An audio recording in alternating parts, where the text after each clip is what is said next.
I am inviting you into the jungle for today's episode of the ADOTAT Show. We've got Michael Camarata, the man who flipped the world of personal care on its head, trading the glow of late-night gaming sessions for a swaggering boardroom bravado. From hipster deodorants to AI, he's redefined what it means to turn passion into profit. So buckle up as we dig into his wild ride from digital whiz kid to wellness wizard. Michael, is the business world as thrilling as StarCraft? Or is it just a fancier game? Let's find out. Deserve to win when it matters most. Facing multi-billion-dollar bet the company litigation?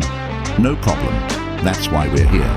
Troutman Amin, LLP is a true legal powerhouse. Today on the ADOTAT Show, we're zeroing in on the man, the myth, the entrepreneurial enigma, Michael Camarata. Imagine, if you will, a wonder kid who ventured into the digital playground, straight into the heart of the wellness jungle, brandishing his sword of innovation. Here's a guy who flipped the script on personal care, turning Schmidt's Naturals into a hipster's dream, from a hipster's dream into Unilever acquired sensation, all while juggling the high-stakes world of venture capitalism and with the finesse of a Wall Street wizard. Strap in as we dive deep with Michael, a man who is as comfortable in the boardroom as he is in a beekeeper suit, we assume, ready to spill the tea on turning green dreams into cold hard cash. So Michael, how's life treating you? And I mean beyond the LinkedIn.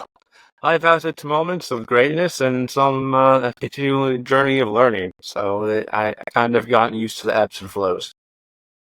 Hit me with the highs and lows recently. Any plot twists I should know about? Did life throw you a curveball or just forget to invite you to the game? Well, I think over the last couple of years, it's definitely, I made some great investments and some ones that not so great. And then on the personal front, going through, having to start taking care of your parents. I lost my mom and then almost my dad over the last month. And so it's kind of been a plot twist as far as like the business world and changing as well as in the personal side simultaneously.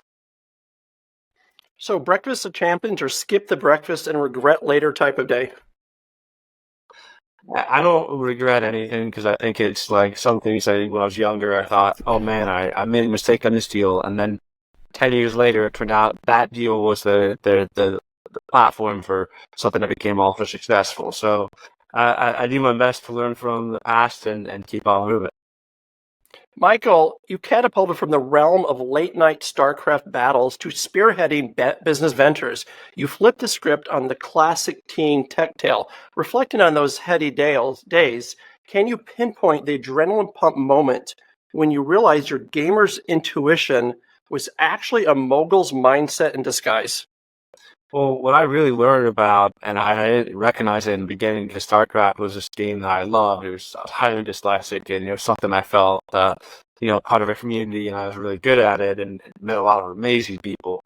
I didn't realize how much I was learning back then when I was, 11, 12 years old, about resource management and allocations and attack and counterattack and being able to take the punches and stuff, just be in the game.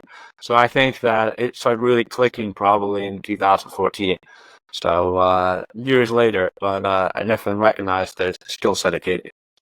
So when did you stop leveling up in games and start leveling up your bank account? Well, I was doing that simultaneously through this. I've had my ups and downs and just like everybody else, but my first adventure in web hosting was actually to support my gaming habits. And that's, I was fortunate enough to have brothers in college, and we were able to make a deal when I was 12 years old for him to give me some of that allowance to fund my server. And that turned into a web hosting company. So I think I was leveraging that, not necessarily for the economic impact, but to support my hobbies. And then it became a business. And then I started focusing on things I love and trying to make an impact.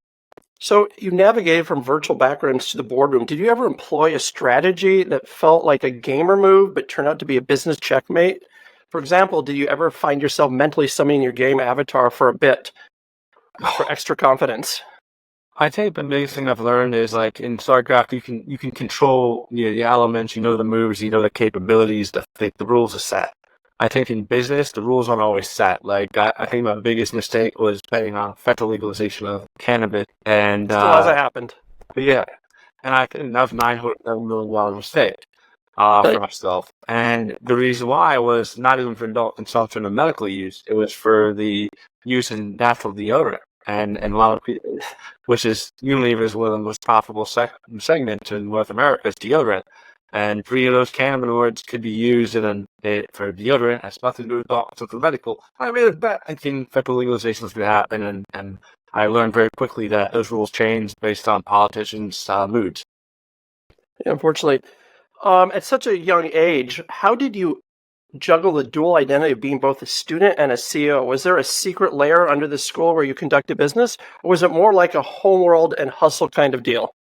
I think it's like my friends would tell you the best moments of that is I used to play a lot of sports and hang out with them every day because they all lived in the same neighborhood. And then there's a point in time where I would be on my computer and they'd be complaining to my parents and my brother, like, why is work not getting off the computer? I think it kind of just morphed into curiosity, and I was had a whole network of friends online and people that I've met and still do business with since I was 11, 12 years old as they grew into their careers. But I think that the morphing of that was it was a hobby turned into I was curious and I had to pay for my hobby, and then it turned into a business, and then it turned into obsession with we're at a moment in time where anything's possible. And I think now again with AI, that same moment's happening again today. I'm a little bit more better equipped than I was back then, obviously being a middle school student and having to go to school on a daily basis. But I definitely was using a computer to work on my business during school hours and after hours and playing StarCraft up to 40 hours a week. Did earning your first million before adulthood alter your perceptions of money and success? I thought when I was younger that being dyslexic it was not a value, and people, I had a lot of people make fun of me, stuff along those lines with how I learned and process things.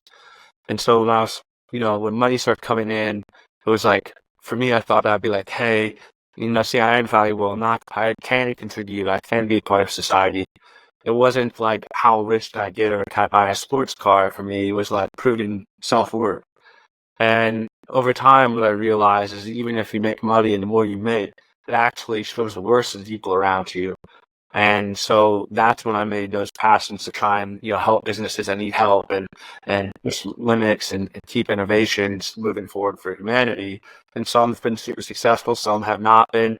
But money wasn't my driving force. It was just showing that I could support myself and my potentially family later in life. Was there ever a moment you wanted a normal teenager? I think looking back at it, probably when I was 28 and is when I started thinking about 38 now. But I think that there's parts of life that I missed out on. Like I had, college professors employed on my staff while I was going through high school, running a business. So like I wasn't really focused on like, oh, let me go to prom or let me go to this and all of that. I was attending meetings, pretending I was probably 18 at that time, and then eventually I was 21 until I think that's kind of a funny story. One of my first employees was with me since I was like quite 12 to 17, and he always thought I was in my 20s. And then he happened to get recruited to work for a government entity, and he finally found out that how old I was and couldn't believe it. And I think that I was always trying to be older than I was, and now I wish I was younger than I am. So did you like have this it was like Clark Kent in school and Superman at home? Was it like dual identities?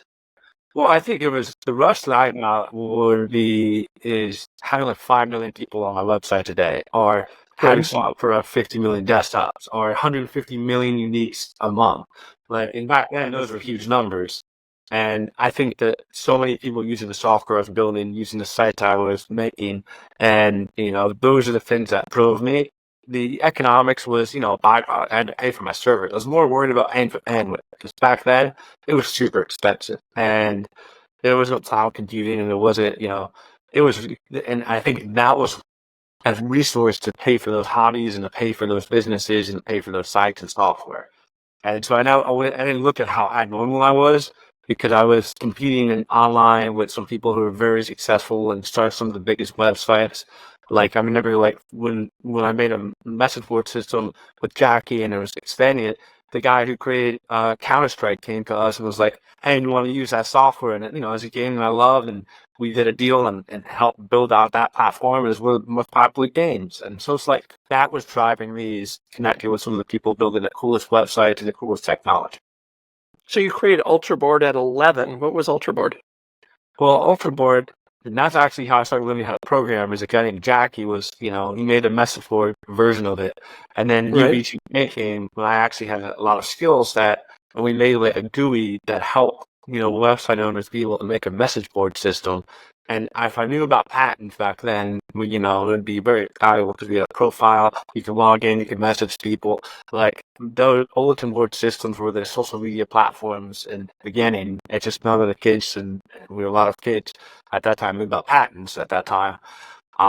But we automated it so every website owner could actually go and install it and on their site without having to be a programmer. And then that is kind of what led me into additional software and making a web hosting company simple. To kind of realize that a lot of people were, not sophisticated with technology. And if we can make it as easy that anybody can install a software program on their website or on a computer or our bias system, that was something that we were really passionate about. And that led to the hosting company because I didn't have the ability to hire 100 people to set up web accounts in my hosting company. I had to automate it.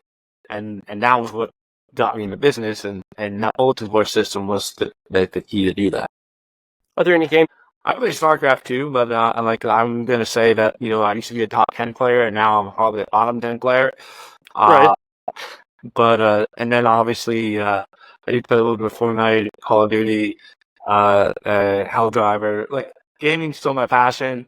One of the biggest missed opportunities I ever had was investing in, what we call it, Activision, when they were going, having financial trouble, so I had to feed the opportunity, but all my advisors said, don't do it. And I was like, Right. well, anybody without StarCraft. And I think that's, watching that team progress too over the years and become, Blizzard, Activision, so I think gaming's always a passion. I think it's going to change completely, with what you can do with the Apple Vision and all these new technologies that are going to make it way more. And even with Disney coming out of a platform that you can walk around without even moving, when you connect all these pieces, I think gaming's going to change dramatically. You ever find yourself saying GG in a boardroom? No, but I did find out that, I had the biggest, most common thing is employees coming out and be like, I never let my kids play video games. And why, I was like, well, my parents didn't let me play video games. I wouldn't be here today. So I think that's the most common thing that people come up to me in boardrooms, and is like, how do you find balance? And to be honest, it was a different world back then than it is today. So I don't know how that would play out today. But back then, it was, I got really good at the game. Met some of the brightest programmers, and they taught me how to program and build websites and software. Today, I don't know if that would play out the same way, but definitely that. And then I find out that a lot of lawyers play StarCraft, and I did not expect that. So I get a lot of requests for my Battle.net account and say, Why not? I was more about strategy, and I think Warcraft made a pivot. They were like StarCraft, but then they went into like first person, and I think the game and the intensity of 4v4, 2v2, and time period, and the different races you can be and how you can interact. I think that gave me more of a strategy feel, controlling the field, moving the pieces, versus in a thing where there are a lot of bad. Probably I should have took that lesson in the cannabis industry. Cannabis industry's like playing. We were playing like Warcraft. StarCraft would have been like you can control the pieces and move around and build the brands and build the technology inside of a defined rule. Warcraft is you're playing against a lot of different people that have a lot of different skill sets. It's not and there's a lot of fun to it, but I just wasn't into it as much. So I'm not going to down it. So what made you, from bits to bots, what sparked the leap of faith into all things organic and sustainable? I'm picturing you in a debugging session, steadily struck by the urge to redefine hygiene. Well, what I learned about is that a lot of diagnoses, so once I got through the phase of building my self-confidence, I'll call it in the beginning, to then, Right. okay, how I can make things that people interact with, to, okay, now what do I give back? And in my spiritual journey and my individual journey as a human beyond the capable program and build websites and companies. that's when I started saying, okay, how do I have an impact? And one of the things I started learning about is that 50% of diagnoses are caused by what people put in, on, around the body. And Right. I'm not going to be on this, I'm not taking us to space, that's just not my thing. But if I can make products that people use on a daily basis a little bit safer, that's something I felt like I can contribute to society. And that's what led me in the path of deodorant. And a lot of people don't realize this, but your armpits are the exhaust pipe to your body. And you wouldn't plug up the exhaust pipe to your car. Why are you doing it to your body? And in history, a lot of females, particularly, that when you use aluminum, that would go down into the breast areas and they would get misdiagnosed with cancers and lose that stuff. And it was really because they used an antiperspirant within a month of when they had that test. And so that's just one element, not to mention all the toxicity that's going into your body by plugging them up with aluminum. And so I figured if I can get a natural deodorant mainstream and affordable that had the Walmart customer to the Costco customer can purchase it, like that's a huge contribution, and put it in the right pricing, because a lot of people have a lot of great ideas, but they price it so far out of the market, or they keep in these niche stores that no one can afford at Walmart. And if you can't deal with an everyday customer, you're not going to, have an impact that you want to have. So what did your gamer buddies think when they found out your next project involved deodorant? Oh, I think the most interesting conversation was in the game with my entertainment buddies. Good. And I told them I was, because I had some big properties in the entertainment world, and they were doing really good. And so I'll never forget when I told one of the biggest celebrities in the world that I was like exiting the entertainment world to go into the deodorant business. It was him and his pastor and they looked at me like I was crazy. And then full circle, we ended up doing a deodorant line with him. But it was definitely a shock, but I realized the simplest products that people touch every day are the products that people aren't innovating enough in. And so I kind of look at the boring categories or the products that people use every day. It's not like a beauty product that you may like for 6 months or a year and then you want a new innovation. Toothpaste, shampoos, deodorants, soaps, people touch that every single day. And so I kind of innovate in areas that people use, but I'm also focusing on technology like Alexander, which is the AI that I built, and I wish ChatGPT was around back then and we did it for Unilever. That Alexander automated, customer service for 700 brands at Unilever in North America. It's one of the top successful programs that Unilever has in AI before ChatGPT. So I like taking technology part of my background with day-to-day products and trying, push innovation into those categories. In transitioning to the wellness industry, do you just counter a lot of... I think I've had skepticism since I was born. Being highly dyslexic, you get used to criticism, but my focus is to take in what I hear people say, take in what demand is, and try and form a match. So I think going into the wellness industry, I think there's some extreme parts of it where I'm not sold necessarily on certain plant-based type of foods because there's a lot of sodium in them, and I'm a little bit worried that could have longer-term effects that aren't being looked at. I do know deodorant needs to change, toothpaste needs to change. I know that household cleaning products, but disinfectant wipes, I would never use because of the toxicity and what they're doing to people's, So there's things that have to change in that industry, but there's also like the people have to embrace it, and it's a hard world. Like every 10 seconds, you got comments fly across the screens at you and demands and stuff along those lines, and you got to balance out society. It's completely changing. Was there a steep learning curve when swapping code for chamomile, or did it feel like unlocking a new skill tree? I think the biggest thing was that the preferences. Like, I'll give you an example, bergamot lime, or rose vanilla. I would have never expected bergamot lime to be the most popular among men, and rose vanilla, you'd think rose vanilla wouldn't either. But like some of those scents and what people like, and the gender barriers are kind of different now. Like that. So I think the biggest learning curve is in software, you see things in numbers. With products, you see things in people, right? And having tens of millions of people on your platforms, games, and stuff like that, you're seeing the numbers and the transactions. When you're seeing the product purchases, and you actually see that individual dot become a person, and that person had a preference, and it completely, you would have never guessed it. That's like the realm that is really exciting. Did you find any parallels between debugging software and perfecting a formula? what I've learned is that formula ingredients, even though you have and machinery don't work together necessarily. That was probably the biggest mistake that we always had in Schmidt, is that the formula that worked the best didn't work in the commands that make the volume of deodorant. So debugging it was like, okay, this formula has to be modified to be able to be into the ability to get it to millions of people a week. And that was a different type of debugging process because I had to rely on PhD chemists to come in and help fix that.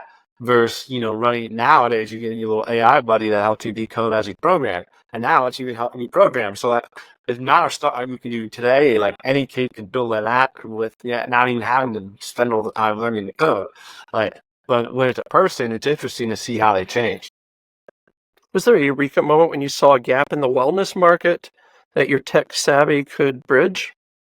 When Walmart, the opportunity was Walmart wasn't in it yet fully. Target was, targeting customers were getting it. The opportunity was desegregating the aisle. And deodorant was a big part of it because it's one of the most profitable categories in personal care. And seeing the opportunity that it wasn't a Walmart customer, that was an opportunity. And so I think that was a moment that if a deodorant is everything else, getting that to the everyday customer when wellness products are right next to traditional products, as they say, and on the same shelf, that was the opportunity because there's a lot of D2C businesses, but there was not a lot of physical distribution in the wellness space. So I know the personal care industry is notorious for its chemical romance. What challenges did you face advocating for natural The biggest challenge that is getting the quality of organic material on volume and knowing the supply chain, because you could have an organic soil one day and an organic plant and everything along those lines, and then the farm next door sprays some fertilizer and it comes over to that farm. And I think the getting the supply chains was probably the hardest part to be able to change these categories. And I think that that's something that, whether it be, there's a growing, there's a plant, and there's a processing part, and then putting it together, and then there's the retail distribution. The hardest part for products in organic space is making sure you have the right soil, the right plant, the right processing facility, and then ultimately getting it into the distribution. And so, what was the most rewarding part of your transformation? I think the most important part was seeing how natural is becoming mainstream. I think that moment when we could take a mainstream artist with a mainstream product and have it on a mainstream retailer that to be affordable to every single day customers, that was the most rewarding. And now using technology to further advance other categories. So, Michael, you charted a course from a tech enthusiast to wellness innovator. You undoubtedly encountered stormy seas. Reflecting on the voyage, can you share a time when the waters were particularly choppy? How did you navigate through that tempest? And what did it teach you about steering through the storms of entrepreneurship? I think the biggest things I learned is corporate structure is the foundation for every entrepreneur, and you have to do that right. When you're younger, you want to keep everything in your name. When you're older, you want to realize you want to have it in trusts and things for your future generations because it becomes a liability to have it in your name. And I didn't know. I was very fortunate to have a lot of great advisors and attorneys much younger. But the biggest storm that I realized is you can do everything right, but if that corporate structure isn't right, you're not going to be able to pivot. And so the waves that I've learned, I've adapted over time. But, nothing's easy and and the thesis is always changing and the consumer or the technology is always changing. So you're only as good as it is today and harping on, thinking that this is a product that a person should buy or this is the software that a person should use and keep pushing it and the consumer's not using it and not adapting, you kind of let go and rebuild. And some of our biggest mistakes actually were our biggest opportunities. Like things that we thought we were doing wrong at first ended up being mainstream products later, and we just didn't see it at the same view at that time. So I think being able to be open-minded, understand not everything's going to work, but sometimes if things aren't working, are actually going to work later in the future. And so, you just have to match timing with reality. And I think a lot of people don't match. Like sometimes I'll get too far ahead I was working on huge acquisitions for a CPG company, and I was too far ahead than where the market was. But it didn't play out just as I wanted it to. So then it was the time, the best timing, opportunity with deliverables and with the ensuring demand. And I think that's So the hardest. facing down the gates of failure, how do you muster the courage to set sail once again? Do you have a mantra that gets you going? I think people who can handle failure can succeed much greater. And I think that that's something, because it's easy to cast a stone on somebody. But when a person can take that stone and turn it into gold, or you can sit there and handle that and go up to the next level, like those are the plays. When I look at, investments that I make, and when I look at opportunities that I invest in other entrepreneurs and when my teams, when they look at that, I'm looking for the person who's gone through a storm, because those are the ones that perform and end up greater. Like, just follow Braintree and the founders of Braintree and how many times they failed beforehand, and then out of that you get Elon Musk, you get a guy who like the failures and the persistency of going forward and beating that. It's like I was with one of my friends and his kid lost the soccer game and he was devastated that I was there at the game and he lost. I was like, listen, it's not about how you handle the wins. Everybody can handle a win. It's how you handle a loss and how you rebound and how you get and what you take from it. And I think that is the key that, ultimately pivoted some of these greatest entrepreneurs and people that changed history. In the grand tapestry of your career, was there a thread of failure that you now view as particularly valuable? Both. I think there's a deal where it was almost about $15 million. I was definitely going to be out. I had to go and take over that company and figure out how to restructure it. And it's a smaller restructuring. I tried to do bigger ones and it not always pans out. But at that moment, I was like, oh my God, what happened if I'm not as good as I used to be? And all those self-doubt things.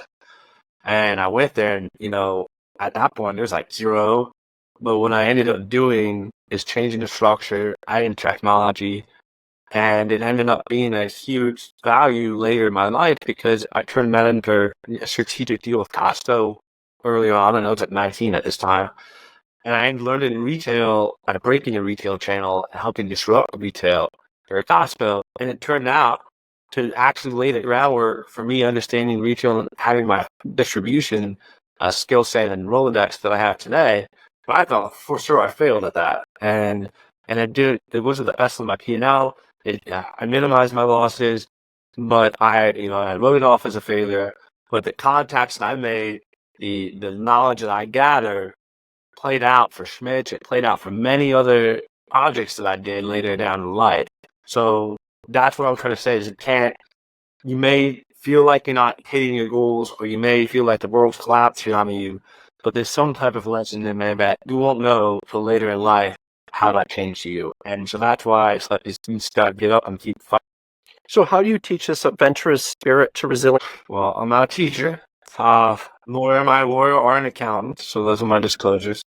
But, it's persistency. You got to get out and fight. Now, let me put it this way. The best way I teach it, and when people come up to me and ask me, and the best knowledge I can give is like, listen, if I had the knowledge I had today, I would not be successful as I am today. When I was younger, I was naive. I was fast. I tried everything. I didn't look at risk the same. And that's how I became successful. When you're older, you have responsibilities, you have knowledge, and some of that knowledge prohibits you. So if you're younger and you want to start a business, that's the time to do it. Don't wait till you're older and lock yourself into a lot of responsibilities. You won't be able to capture your opportunity. And so I think while knowledge is very great, and studying and learning about case studies, and I look at all the entrepreneurs that helped build America and different countries, and I obviously I named my AI after Alexander the Great, and the next one after Genghis Khan. It's not even out yet. Like, as I'm building things, I look to history. But when I was younger, I would try everything. And, some apps had, maybe 100,000 users. Some of my apps had 50 million users. Like, when you keep trying, you keep reinventing yourself, and you keep pushing it out there, when you're younger, you can do that. When you're older, you get a certain point of too much knowledge. So who's been your Yoda to your Luke in the grand saga of life? Like, who taught you the dark arts? I think I was very fortunate to have my father, who made a career in marketing. He started at Erickson, got from the Coca-Cola and McDonald's account, and then was running the food and beverage division, and then ran Erickson, and then he did some of the most iconic campaigns in Ericsson's history. And then he went off and decided he was going to be chief marketing officer at PricewaterhouseCoopers and introduce a client service division. And from there, he introduced Miller Lite. He did Rand Molson USA and Total to the Page. So he had so much corporate experience and so much related to branding and marketing. But I wouldn't have had my advertising company. I wouldn't have been as successful as I was when I was 17 if it wasn't for my father, who was using the Ops Communication in New York, who was my first sales team. And so, GI sales. And so it's like having him to be able to look at the corporate lens and not Rolodex and building some of the biggest brands in the country was very helpful when I started launching products and in the advertising space. So in creating Alexander for Unilever, did you envision conquering the digital world as much like its namesake, Alexander the Great? What was the eureka moment behind it? I knew with Schmidt that customer service is, if you have a positive experience with a customer, you maybe get 1.5 referrals. If you take a negative experience with a customer and turn it into a positive experience, you'll get a 3.5 times referral. So I focused heavily on customer service. So I had 12 people in customer service that were focused on making sure those customers had the best experience possible. As we grew, I knew that it was hard to train these customer service reps to have the highest standard, so I had to identify something that can enable them to do more tickets and handle more customers, but not lose that quality. And so Alexander was born in it saying, how do we turn negative experiences into positives? How do you modernize the pathways so you can expand across them? He laid the groundwork to be able to have travel and expand and eventually banking and etc. So how do you build that through your customer service experience? That's why I needed Alexander the Great. But it followed the customer services rep around. It analyzed everything they responded to. It then weighted the response. Did the customer end up repurchasing? Did it online or offline? How was the experience? And then it started learning from that database. And then it started proposing questions to the customer service reps. So if you emailed it would generate a response that it thinks should be sent to you. And then they would edit it, and it would learn from them editing. And then eventually it got so good that the customer service reps didn't edit it, they used it. And it automated it, and they were doing it in milliseconds. And then they were doing it for one brand and multiple brands instead of 100 brands. So the idea is that's a core value in any experience to your customer. And you've got to try and turn negative experiences into positive ones. And that's how you grow really quickly. And that's where Alexander was based upon, is laying the groundwork by being able to deal with the customer. Genghis Khan. Go ahead. What? Genghis Khan is more along as how do you bring marketing to a one-to-one conversation. And that's the one that I'm working on now. And we didn't have ChatGPT when we built Alexander. We now just focus on oral databases and having to be very focused data sets. Now we have more tools available than ever. And so Genghis Khan is to look at it from a different approach. It's to look at the marketing. How can I personalize every experience that a consumer sees around my brand? And that's the one that I'm working on now. So the sale of Schmidt's to Unilever was a game changer. When signing off on that deal, did you feel like a modern day Midas, or was it more of letting my baby go scenario? I was dead set on taking that company public. It was a fluke chance that this all played out that way. And the reason was just because I really wanted to, give it, I really believe there's a space in the public markets for a CPG company that is geared to 100% plant-based, natural, and organic materials. I don't know when the timing's going to be, but I do believe there's an opportunity to start laying that groundwork. The Unilever wasn't the first one that came to us. Through snail mail, on my way to an IPO, I had Morgan Stanley and JP Morgan Chase as my bankers. Procter & Gamble sent an unsolicited offer through snail mail, through physical mail. I was a joke, to be honest. Right. It's a huge number coming in the mail. I'm going to buy a company. Then a couple of days later, Goldman Sachs shows up with tons of offers. And then Unilever started approaching us. And I really was wrestling towards an IPO, But ultimately, I had one shareholder in that company. The Unilever became above the IPO price, but how Unilever came about and how we ended up doing it was unique because one of my godparents who owns a very large company, privately owned company in the United States, got called from Goldman because I wasn't initially meeting with Unilever. And they said, you got to go and meet with them. So I went to New York. I first appeared to Unilever. That headquarters was in the same categories where Walmart headquarters is, and needs a little updated. But I met this girl named Doreen who greeted me, and she was the sweetest lady, like I've ever met. And she's like, and I was like, you know what? I'm going to air out my ideas, strategy. Maybe tell me everything I'm going to do wrong, and so I can fix it. Still, Right. I don't mind saying my thoughts, because I want criticism. I want to be a better person. I want a better strategy. Layout. I met this guy, Case Dakota, and he had a lot of energy. And people used to think, oh, a lot of energy, but he had next level energy. And and I laid out my plan, and he's like, that's brilliant. Why don't we take all the risk off of you, and you can do it here, and we'll fund your AI project. And I'm like, wasn't expecting that. Call my dad, and I'm like, I don't know if this guy's too good for real, because he literally is like, he wants to do it. He's passionate, loves it. So, long story short, I was going to New York City. He happened to be at this concert that I was at. Jane Goodall was speaking, and Jane Goodall happened to know Paul Coleman. And I was in a fluke chance that we all were connected on one spot. And I was like, Jane, if you do a product with me at Unilever, your first CPG deal, then I'll do a deal with Unilever. And that's how it came about. And then they put in the part at the joining Unilever and helped build out these programs and these new divisions. And it was a learning experience that gave you a whole different perspective than just being an entrepreneur, because I saw how well they operate on a global scale. And I think that's something that is very impressive.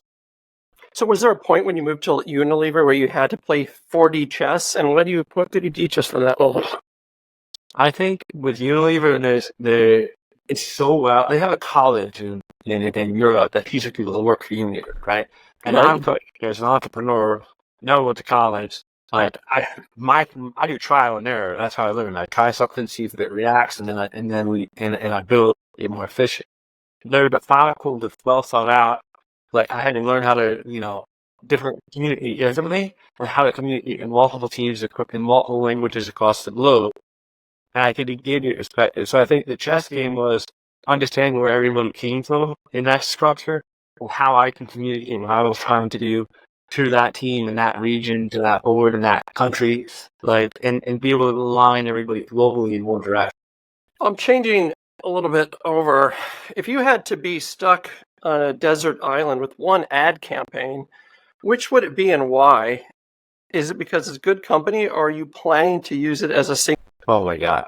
That'd be a hard one to answer, because I'm claustrophobic. And being on an island for too long gives me island fever. So I couldn't even, I would know how to, there's no way I can answer that one. So try this. Imagine you're in an elevator with the ghost of David Ogilvy. What's the one piece of ad advice you'd ask for? You already said you're claustrophobic, so maybe an elevator is a bad idea. But just to say you're with David Ogilvy's ghost, what would you ask him? Oh, and that's very directly. That's like, if you can go back in your life and you want things differently, what would it? And what do you think he'd tell you? Oh, I had no idea. I'm curious to know the answer. Because I've learned more from people's mistakes than I've learned from their successes. So I always want to dig into some of the greatest minds. When I meet anybody, I always want to know if they could change their life and you want to different, what would it be and why? Because that, I think, gives me, more perspective, and you can learn from all the case studies that the successes are in the failure. So you've been focused on innovation and sustainability. You charted a course with that many wouldn't dare. As you gaze into the telescope towards the future, what lands yet are unexplored are calling to you? Is there a particular challenge or frontier in sustainability that you're setting your sights on conquering next? I think it's going to be a merger of technology and biotech. And I think in a way that I do believe, like mostly do my predictions of where it's going, I would say nanotechnology is going to be preventative. I think people will have nanobots running through the system to help you repair and notify them of issues. I think technology and hardware are going to merge with, bio with people. So like the Neuralink, you can see that already happening in some areas, but I think it's going to be across different parts of the art. I think technology and humans are going to merge. Like if I was really going to do that, I think efficiencies, like I think everybody's going to have a little AI help, and then eventually AI is going to be more connected than we expect today. I think then communication with your brands, with your family, can be simultaneously no matter where you are in the world. And everything's going to be personalized to a degree that's weird. Today it will be creepy, but in the future it will be like efficient. So I think that this is the 90s over time. Like internet gave opportunity to small businesses and people all over the globe to connect. And now AI is going to transform all the traditional industries on a level that they couldn't have transformed, and give small like 2 to 3 people teams a chance to become $1 trillion companies. Like I don't think you can have to hire thousands of people to become big anymore. You just have to have the right concept with the right technology. So reflecting on your past ventures, how has your approach to sustainability evolved? I think it's going to be how energy efficiencies. I think that's a problem because this is going to put pressure on power grids that has never done before. And we have 2 power grids in the United States, the East and West Coast. And, we're going to we could very well be at risk of, having rolling blackouts. Or Well, just look at Texas. What's happening in Texas with the power grids there? And it's only going to get worse because that technology is only going to be expanding. So I think we have to deal with the energy problem as soon as possible because it's been, we don't want to be like in South Africa where the grids go off for 8 hours, and it could happen in the United States if that power grid is not fixed. The consumption of this technology is so powerful right now, and the need for it is so powerful, and the impact it's going to have on every part of our life is so powerful. We have to really think about how we deal with this energy crisis because, Bitcoin and processing, mining and all that should one little aspect. Now you got AI is going to make it much worse, isn't it? well, because AI is going to unlock opportunity in every part of the sector. It's going to give the everyday person a chance of being super successful. But the amount of use that it, like the chips are the first thing. If there wasn't a chip crisis, you'd have a power crisis right now. And I think that somebody's going to get it right. And, if the United States wants to lead in technology, we have to address our power grid because other countries are going to come online with power grids, and that, you have making innovations to be forced to go over there. How do you stay optimistic?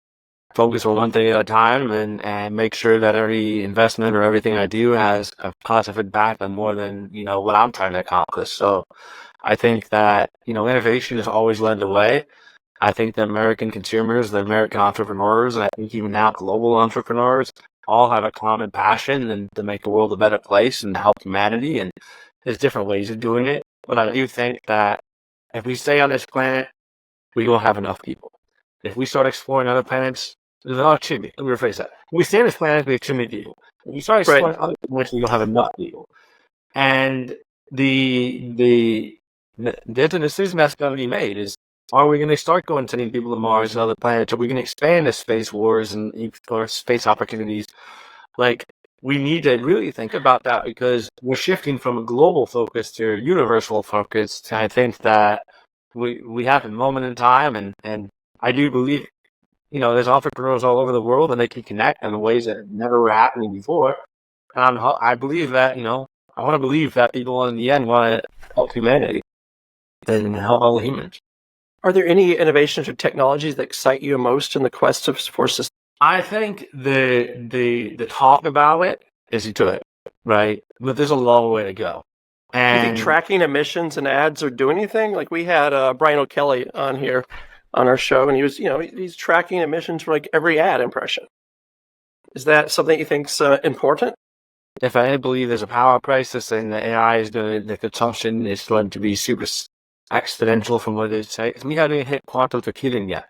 The AI is quantum computing, and then this finite amount of resources that are available to us today, and they're not growing at the rate that it is, and the pact of how they match those resources is going to be more impactful than on good or negatively on us. And so I'm more concerned right now with how do we catch up to the consumption that we know is coming.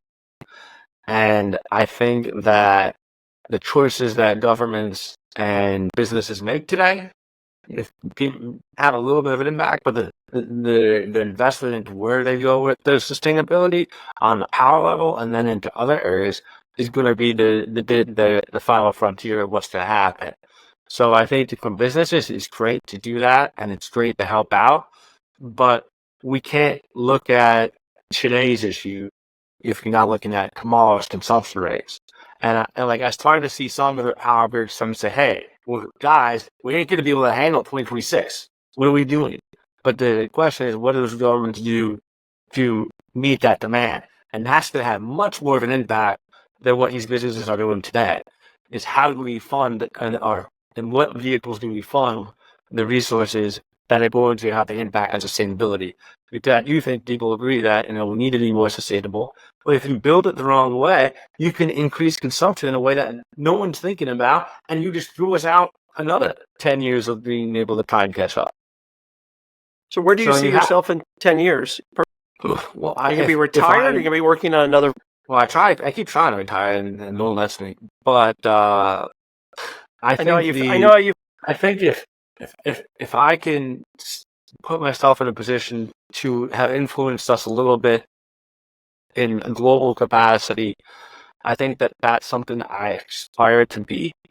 I'm not driven by economics as much as people assume. I'm driven by, and I'm not looking for immediate results. I'm looking for long-term results. I think if I'm successful, it's like inspiring the next generation to, utilize technology to help them solve problems in a way that is not, biased one way or the other. And I think that we have an opportunity now. But if I'm successful, it's way more than me. I'm only a little bit of a thought. But I think that if we're, as humans, successful, we're going to identify, the problem of how we're going to generate this power, and then how we're going to explore and deal with the space, frontier, so to speak. And I think if we can deal with the power consumption in the future in ways that don't create more stress on the power grid, that will be, efficient. But you can see it right now. You got data centers which are trying to build nuclear power plants. Yeah, Microsoft has been looking into this. Yeah, they got a proposal out of building nuclear power for AI. You got ships out in the ocean right now that are floating data centers. Right. And they're, looking at nuclear power for that. Like, do we need 1,000 nuclear things around us every 5 feet? Like, what is that going to do? But these are the directions, because there's only so many solar panels, and they have their own things. And there's a lot of these electric cars coming, but they're adding to the grid. So, you have to, holistically say, what are we going to be in 2030? And I think the big CPG guys are trying to fix their supply chains and to get holistic on the food side. They are trying, but there's some things that are not going to click with consumers, and there's some things that will click with consumers. And there's some things that may solve some problems, but make us have a bigger problem. So I think that the CPG businesses, Unilever, Procter & Gamble, they're moving to get there. I think that the technology companies now are at the forefront of being the biggest consumption of power. And they have to move into a direction that's safe and sustainable. And then you have the space age that is emerging, and then we need, to start thinking about, and that's to require new medical advances. I think that the hospitals are going to start doing direct pay deals with consumers. All of our industries are having to adapt. And for all of us to be successful, they all have to adapt in a way that looks at the resources that they're consuming and the need, and make it even more efficient for consumers. And that's why you do need AI to help with diagnoses. You do need nanotechnology to help, monitor people, be more preventative, to lower the burden on the healthcare system. Because throwing money at it, how much money can you throw before no one believes the money's worth anything? And that is a huge problem. We can get in stagflation. No one's looking at all these issues and how they connect, but they really do. So before we go, I'd like to ask people if you could send yourself a time-traveling text message to when you started at 11 years old, what would you I would say hit the confidence first, because I think I wasn't as confident as I should have been that age. So it's be more confident. I think people's biggest hindrance is they're not believing in themselves to the fullest extent that they could. and confidence is key. And, don't be, fear is a guaranteed, prohibitor. Yeah, it gets hard. It definitely gets harder as you get older. And the whole thing that the parents tell you, though, when it's easier as you get older, it does not. It gets harder, more complicated, and you have more responsibilities, Yeah.